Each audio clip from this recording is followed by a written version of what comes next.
my name is Emma, and today I'm going to be giving you guys my review for The Glittering Court by Richelle Mead. I was sent an early copy of this book by Penguin Random House in exchange for an honest review, so thank you so much, Penguin, for sending me this book. The Glittering Court follows a countess who we know as Adelaide, who poses as her maid in order to escape an arranged marriage and start a new life in the new world. But in order to do so, Adelaide needs to go through the Glittering Court, which is a finishing school that takes peasants and turns them into respectable women to find wealthy husbands and establish a life in Adoria. Coming from nobility, Adelaide does well in her training and excels in almost everything except for keeping her identity a secret from Cedric, who is a recruiter as well as the son of the proprietor of the Glittering Court. Adelaide discovers that Cedric has a secret of his own, and the two vow to protect each other while entering this new life, but the attraction blooming between them may land them in more trouble than they initially wanted. So I gave the Glittering Court 3.5 stars. The parts of this book that I really enjoyed, I absolutely loved, but there were some problems that I had with it that had a significant impact on how I viewed the book. I'm going to go into spoilers later for this review, but before I do that, I do want to give you guys an idea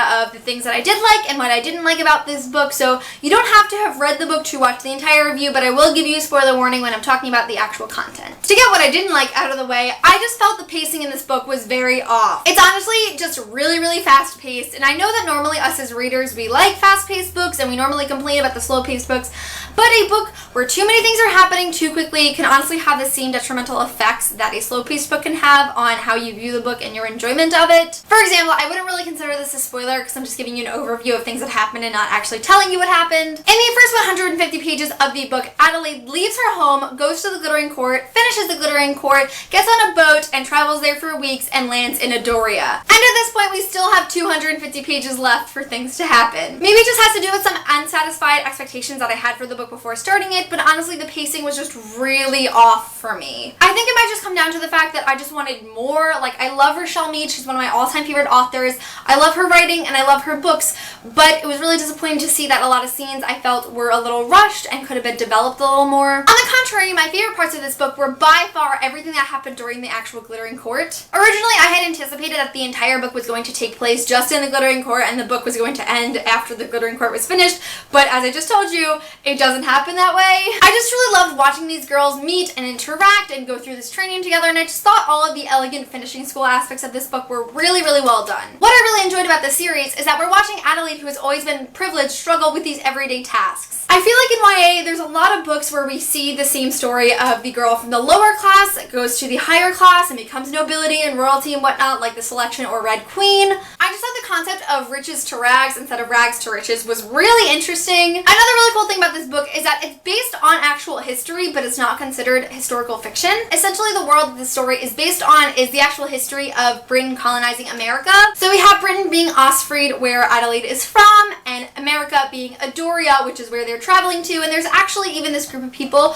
called the Ikori, which are the Native Americans in Adoria, and I just think that that aspect was so cool. So this genre is a little murky and it's kind of hard to explain. I feel like personally it is fantasy with historical elements but no magical aspects, because the story and the history of this world does not exist outside of the book, but there are no like supernatural elements to it that make it like really higher fantasy. I just thought the whole idea around the world building of this is another really unique part of this book that I enjoyed. The last point that I want to discuss before going into spoilers is just the general premise around this book and this series as a whole sounds really unique and intriguing. So while we follow Adelaide in book 1 and her story is finished, the book not only switches perspectives to Mira, who is another character in this book, but it also rewinds the entire story. So we're getting the entire story from another character's point of view. So this is not a sequential series. Every single book in the rest of the series, I believe it's a trilogy, resets to the beginning when everyone is first entering the Glittering Court and is told from different perspectives. I have honestly never heard of any author doing this for any series ever before. We have series where each book is from a different perspective, and we have books where like they jump to different perspectives inside of the book,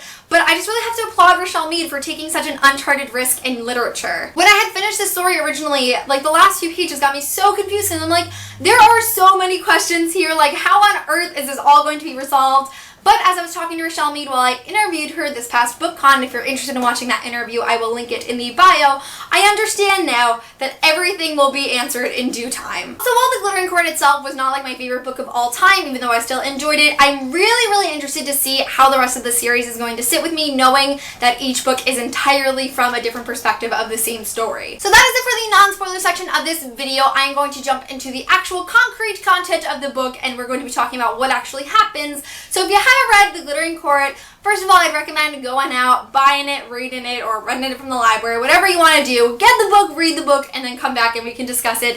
But other than that, bye non-spoiler people! Okay, so the first thing that I want to start off with is something I don't know if anyone else had the same experience with, but I was shocked to find out that the main character's name is not actually Adelaide. When we had first met the actual maid that Adelaide was taking her place, and we found out that her name was like Ada or Addie, and then she was like, oh no, my full name is Adelaide. I was like, wait a second, she takes her name too? I guess it just never really resonated with me that she would also need a fake name to enter the Glittering Court and run away from her life as a noblewoman. But I honestly reread that first chapter like 7 times because I was like, I hope I didn't miss her real name, but they actually only call her Lady Whitmore until she leaves the Glittering Court and takes Adelaide's name. So I thought it was really interesting that for the majority of the book we don't actually know the protagonist's first name. Something else that I found was really fascinating about this book is the Alanzans. I think that's how it's pronounced. The Alanzans are that religious order that worship different gods than everyone in Ostfried, or whatever their actual national religion was. You know, they can be killed for practicing it, so they have to practice in secret. And so because religion is such a taboo topic in literature and nobody really wants to touch on it, I found it really interesting that Richelle Mead really created her own belief system for this story. While I didn't really grasp any of the actual beliefs because this isn't something that I'm used to, I just really appreciated the effort and care that went into doing something so unconventional like this. One of my absolute favorite scenes in the entire book is that first night when they're in the Glittering Court, when Adelaide is talking to that bitch Clara. Oh my god, let me tell you about Clara. Adelaide steps up to defend Mira, and she's just going off on this entire tangent about how this girl's makeup is cheap and how it looks like she sleeps around. But the end of the conversation is, oh, and you're using the wrong fork. Like, oh my god, she is using the wrong fork, people. She is using the wrong fork.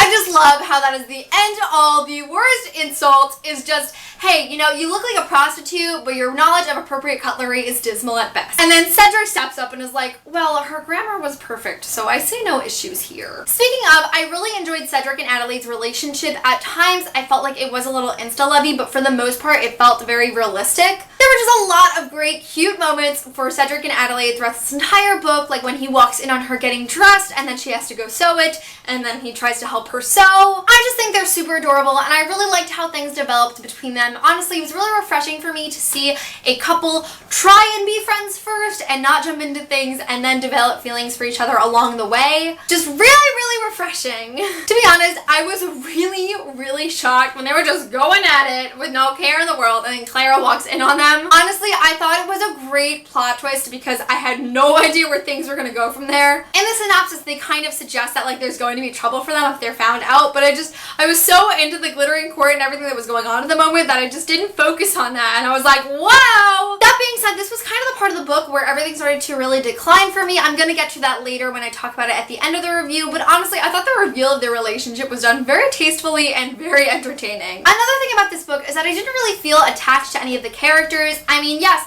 Adelaide is strong-willed and Cedric is really sweet, but I feel like I don't have a lot of personality from them that I gained from reading the story otherwise. Mira is probably my favorite character. I am really excited for book 2, so we get her perspective on things, because she's also very strong from the background that she's come from, but she's very mysterious but also level-headed. I feel like she's got a lot going for her, and I think the Glittering Court book 2 will definitely be my favorite. Now, I feel that everyone loves Tamsin, and I just never really connected with her. I still don't like her after finishing the book. I think she's absolutely crazy and like way too focused on being the absolute best, and I don't agree with a lot of the things that she did while they were actually in the Glittering Court. I'm sure I will like her in the end, and I'm assuming book 3 is going to be from her perspective as well. Just after reading this book, I don't seem to have the crazy love for her that a lot of other people who have read this book do. Strange enough, the character that I really want to talk about is Warren. I went through a lot of internal conflict with this man when we first were introduced to him. Like, at first I was like, oh, he is super shady. But then I'm like, aw, like, maybe he's just really excited about meeting Adelaide and finding the best wife and, like, starting this new life in this new land that he's now in control of. Maybe they could be good together. I mean, honestly, when I'm reading this book, I'm thinking that he's just, like, a really overexcited golden retriever. Like, they're so overwhelmed with all the things that are happening and he doesn't really know how to handle it. But, of course, after the whole reveal of Cedric and Adelaide being in love, like, right after Adelaide basically promises Warren and his mother that she's going to marry him at the end, when he offers to help, I'm just like, oh no, this isn't good. He's a terrible person. This is gonna turn to shit. And then when it really does turn to shit, I'm like, oh, hold on, wait, no, stop. I told you so. Now, this whole kind of ending part, I don't really know how many pages it was, but it was a very large portion of the book when Cedric and Adelaide are moving to the place where Warren is getting control of, and Cedric's gonna work on the mine, and Adelaide works at the house, and all of that things that were happening. That was definitely my least favorite part of the book by far. Most people are referring it to as like the Frontierland part of the book, and I was not feeling this whatsoever. To put it lightly, I was just really bored. Like, we're just going through so many pages of Adelaide and Cedric doing the same exact thing and saying it's gonna be better, and then Adelaide is miserable because she's not used to living like this. It was just not enjoyable to read. I honestly cannot tell you much about what happened for the end of the book because I just really did not enjoy it. I do appreciate that RICHELLE MEAD was still doing something different with it. Like, I really like all the risks she took in this book, and I totally appreciate that separately from the things I didn't like about it. Like, we have riches to rags to virtually nothing, and I think watching that internal conflict in front of Adelaide was kind of interesting, even though I didn't really enjoy it. Basically, by the end of the story, I wasn't really feeling it anymore. I was like really into the book from the start, and like it was the last couple of, maybe it was like 100 pages or so that I just really did not enjoy that took away that 1.5 stars for me. Another thing that confuses me is I feel like the story isn't over. Like, I understand that we're going back and we're starting from the beginning and we're telling it from a different person's point of view, but just the way that it ended, like if this is where every book ends, it just feels totally unfinished to me, and I hope that with the future books we're gonna have a little bit after where the Glittering Court ends. I don't know what the second title is, but you know, where it ends in the book, it doesn't feel like the entire story should end there. I don't know if I'm making sense while saying this, but basically if we start with Mira with next book and we end with where Mira is at the end of the Glittering Court, I just feel like we're gonna need more, and like this story is not over yet. It's totally not finished, and I